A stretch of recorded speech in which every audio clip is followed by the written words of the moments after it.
Assalamualaikum warahmatullahi wabarakatuh. Innal hamdalillah nahmaduhu wa nasta'inuhu wa nastaghfiruh wa na'udzu billahi min syururi anfusina wa min sayyiati a'malina.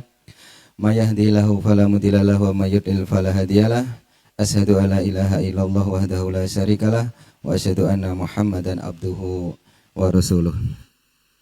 Kaum muslimin wal muslimat yang semoga dirahmati Allah Subhanahu wa taala, bersyukur kehadiratnya atas segala nikmat yang dikaruniakan kepada kita sehingga kita masih bisa berjumpa pada kesempatan yang berbahagia ini.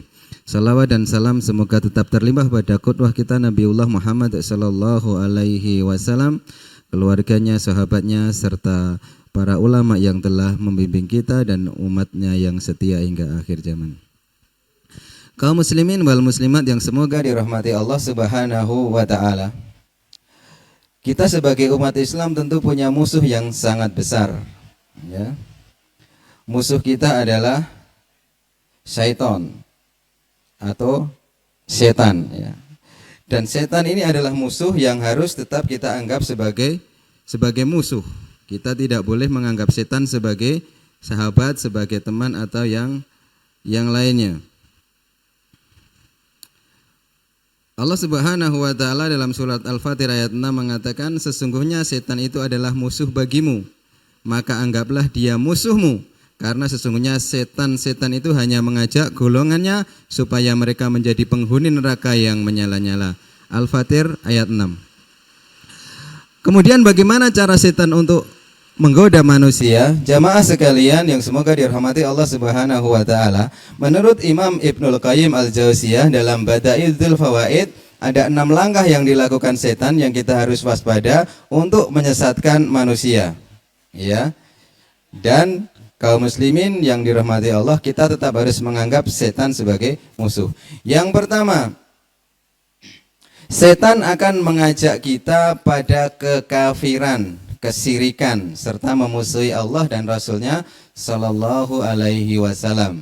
Ya, setan kalau sudah berhasil menyesatkan manusia ini dalam kekafiran, misalkan kita keluar dari Islam, kita telah menjadi kafir, kita menyekutukan Allah Subhanahu Wa Taala dalam beribadah, kita telah menjadi musuh Allah Subhanahu Wa Taala dan Rasulnya Sallallahu Alaihi Wasallam. Ini langkah pertama yang dilakukan oleh setan untuk menjerumuskan manusia.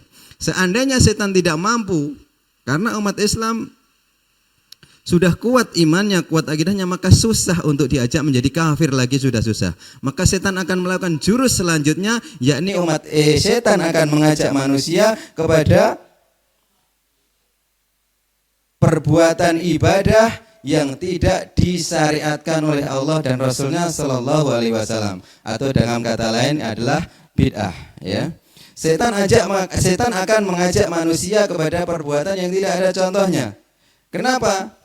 Karena perbuatan yang tidak ada contohnya dari Nabi Shallallahu Alaihi Wasallam dan tidak diperintahkan Nabi Shallallahu Alaihi Wasallam, bahayanya sangat besar. Karena dia akan membahayakan agamanya sendiri, dia akan membahayakan agama orang lain karena telah mengikuti langkah-langkah dia.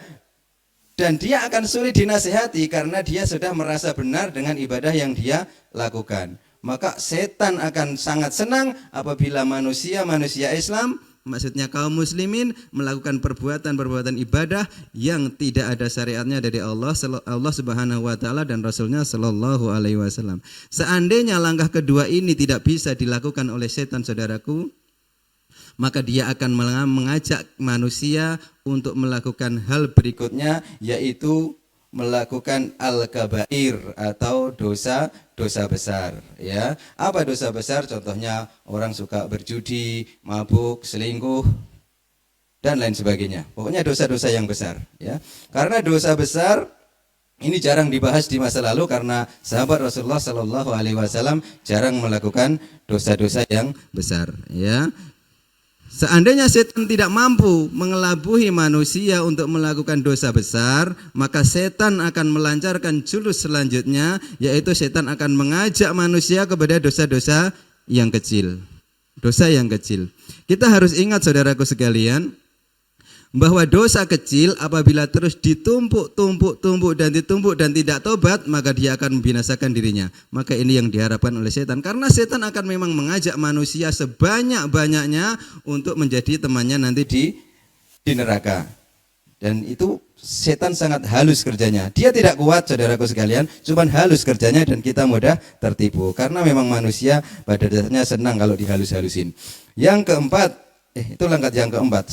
Langkah yang kelima, seandainya manusia tidak bisa diajak pada kekafiran, tidak bisa dia diajak beribadah yang di luar syariat Allah Subhanahu wa taala, manusia pun tidak bisa diajak pada perbuatan dosa yang besar, manusia juga tidak mau melakukan dosa kecil, setan masih punya jurus lagi. Maka setan akan mengajak kita akan disibukkan dengan perkara-perkara yang bersifat mubah. Mubah adalah perbuatan yang boleh, tidak mengandung pahala, juga tidak ada sanksinya. Sepertinya kita suka bermain dengan game, itu tidak berdosa tapi juga tidak berpahala. Kita asik bersepeda, kita asik dengan permainan-permainan yang lain yang tidak menghasilkan manfaat. Itu cara setan untuk menggoda manusia agar kita luput dari perkara-perkara yang wajib, dari perkara-perkara seperti sholat. Jadi manusia nanti sibuk main game, sibuk bersepeda, akhirnya lupa waktu sholat.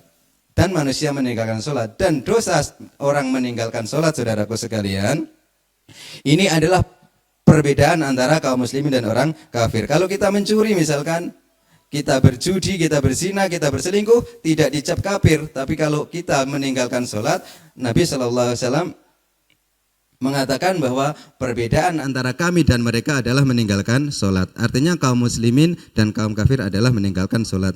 Selanjutnya langkah yang terakhir, jika 5 langkah sudah ditempuh oleh setan, langkah yang keenam adalah jika semuanya tidak mampu ditempuh setan, maka kurang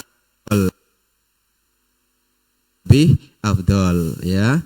Jadi setan akan mengajak kita kepada perbuatan-perbuatan amalan tapi kurang afdol. Contohnya, kita sibuk berceramah, kita sibuk berdakwah ke daerah-daerah yang jauh, tapi kita lupa mencari ilmu untuk dirinya sendiri, ya. Jadi kita sibuk mengajar tapi kita lupa untuk belajar. Itu salah satu langkah setan untuk menjerumuskan kita dan menyesatkan manusia dari jalan Allah Subhanahu wa taala, supaya kita luput dari karunia dan ridha Allah Subhanahu wa taala.